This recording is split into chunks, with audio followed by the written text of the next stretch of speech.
Assalamualaikum warahmatullahi wabarakatuh. Waalaikumsalam warahmatullahi wabarakatuh.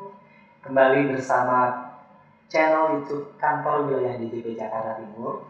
Biasanya podcast rujak kita di kantor, tapi hari ini kita mengadakan podcast rujak keliling. Rujak keliling, Pak. Apa itu rujak keliling? Ini karena saya doang, Pak. Rujak itu nuang pajak. Kanwil DJP Jaktim emang paling-paling ya, Pak. Ya, kita sekarang ada di mana? Kita sekarang ada di tempatnya Bapak R. Ginar Sulistia. Benar ya, Pak? Betul. Beliau adalah Wakil Kepala Kantor Pos Jakarta Timur, bidang bisnis dan operasi.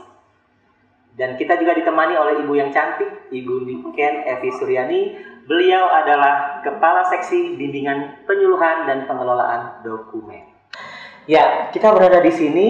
Kalau kita ingat, kantor pos ini masa-masa sebelum masa era digitalisasi informasi atau social media sosial, bagaimana itu menyebutkannya ya.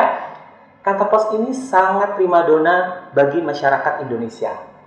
Saya juga pernah sangat akrab dengan kantor pos. Misalnya kalau dulu mau kirim surat Uniken LDR ya, kirim surat pakai apa Uniken? Suratnya? Pakai pos ya Pak ya. Terus ada kabar yang harus segera sampai menggunakan apa tuh Pak? Pos juga ya, produk pos juga. Terus mau kirim uang dulu anak kuliahan dikirim orang tuanya dari kampung. Wesel, ya kan? Sekarang Bunikan masih terima wesel? Nah, hal-hal itu sekarang sudah mulai berubah karena kita semua masyarakat sudah mulai menggunakan misalnya handphone ya kan. Dari handphone ini kita bisa membuka aplikasi apapun sehingga kita bisa kirim foto, bahkan video call, bahkan meeting. Jadi kirim-kirim apapun sekarang sudah bisa melalui dengan digital. Tapi ada hal yang tetap melekat di kantor pos dan saat ini masih sangat dibutuhkan oleh banyak orang, yaitu materai. Nah, ngomong-ngomong materai, apa Pak? Materai itu Pak buat refresh kita. Baik. Materai itu adalah pembayaran atas dokumen, pajak atas dokumen. Ternyata materai itu adalah pajak atas dokumen. Nah Pak, apa sebenarnya tujuan penggunaan materai ini Pak? Kurang lebih aja.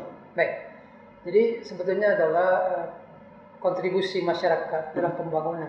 Seperti itu, bahwa setiap masyarakat berkewajiban ikut membangun negaranya itu ya. Jadi ada kontribusi setiap warga negara untuk memberikan peran serta dalam pembangunan. Maka dalam bentuk pajak itulah peran serta masyarakat itu. Salah satunya materai Bunikan ya. Iya, materai. Selama ini kan ya beli materai. Betul.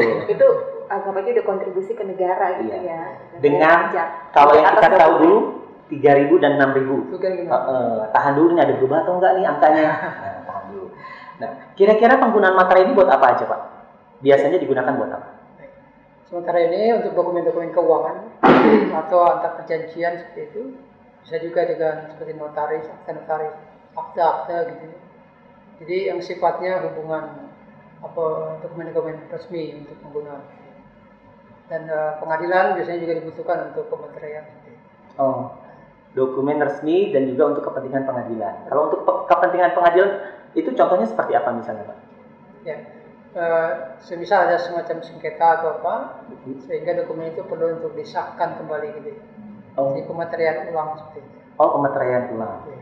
Nah, terus ngomong-ngomong materai lagi nih Pak, itu didapatkan di mana materai itu? Baik. Jadi di seluruh outlet kantor pos kita buka untuk pembelian materai ya. Kemudian kita juga ada agen, jadi semacam kerjasama waralaba di Pos Indonesia, itu juga dia ada jual materai. Jadi bisa di kantor pos. E-filing, obat lapor anti pegal, cocok untuk pelapor SPT. Lebih awal, lebih nyaman. Baik, Pak Ginar. Tadi disebutkan bahwa untuk membeli materai itu di kantor pos. Selain menyediakan materai, layanan apa aja Pak yang disediakan oleh kantor pos kita? Sederhananya, mudahnya, kirim-kirim dan bayar-bayar. Kirim-kirim dan bayar-bayar itu kata kuncinya.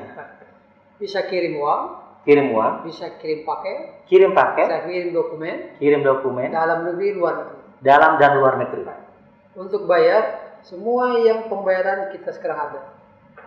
cicilan mobil, motor, rumah, kemudian bayar televisi, PDAM, dan telepon. Nah, ke Bu Niken nih, biaya materai ini Bu Niken. Materai itu sekarang yang saya tahu 3.000 dan 6.000. Bagaimana Bu penggunaannya? Masih pakai undang-undang yang lama ya, masa saya masih di Undang-Undang Nomor 13 Tahun 85. Itu untuk yang 3.000 dipakai untuk dokumen yang ada jumlah uangnya tertera antara 250.000 sampai 1 juta. Kalau di atas 1 juta kan pakai yang 6.000. Di bawah 250.000 tidak kena materai. Nah, kalau sekarang dengan Undang-Undang Nomor 10 Tahun 2020 itu yang berlaku mulai 1 Januari 2021, itu sekarang biaya materainya bukan 3.000 sama 6.000 tapi flat rate, cuman 10.000. Cuman 10.000 mulai Jadi 1 Januari satu tarif 10.000. 10.000. Bagaimana yang 3.000 dan 6.000-nya tadi? Masih bisa digunakan Bu Niken? 3.000 dan 6.000 masih bisa digunakan untuk periode setahun ya, setahun ke depan. Jadi untuk selama tahun 2021 materai 3.000 dan 6.000 masih bisa digunakan karena untuk menghabiskan stok juga ya Pak ya gitu. Jadi meskipun transaksi di atas 5 juta cukup 3.000 dan 6.000 atau yang 3.000 3 lembar. Oke. Nah, Jadi yang penting minimal 9.000. minimal 9.000. Untuk peralihan ya, masa Untuk peralihan ini.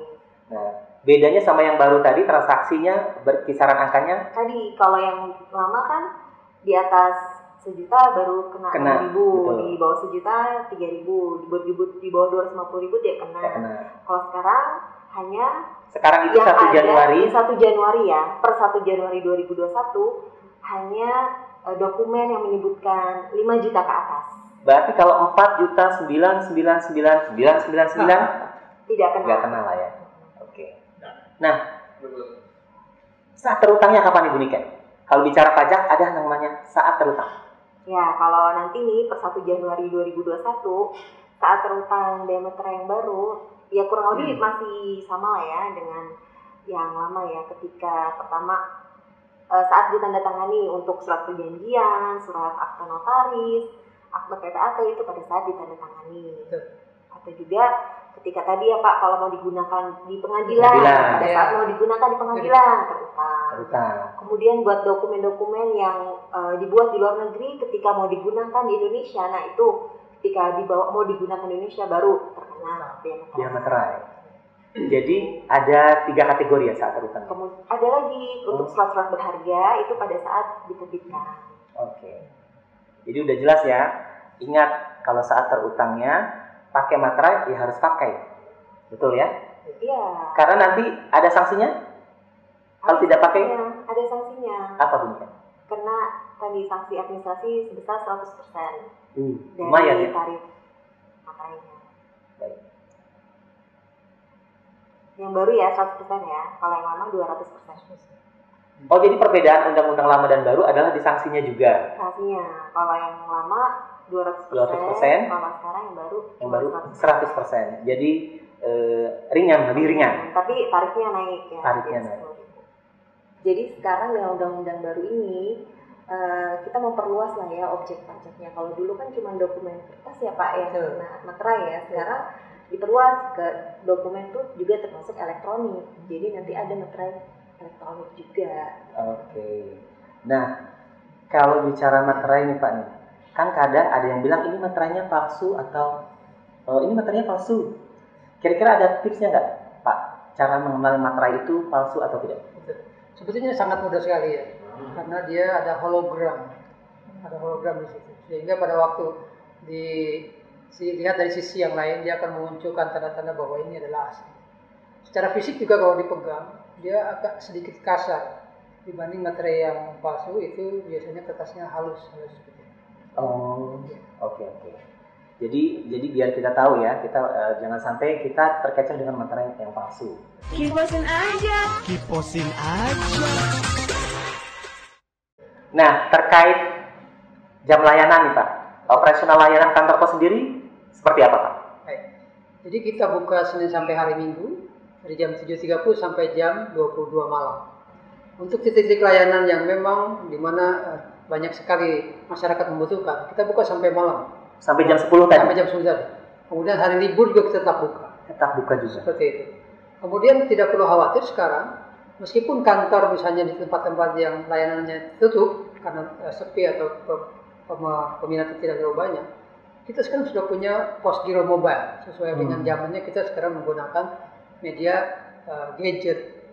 Ada juga ya Pak? Iya. Melalui ini dong Pak? Melalui gadget. Gawai? Gawai. Jadi pokoknya seminggu buka full sampai jam 10, tapi itu tentunya tidak semua kantor ya Pak? Betul.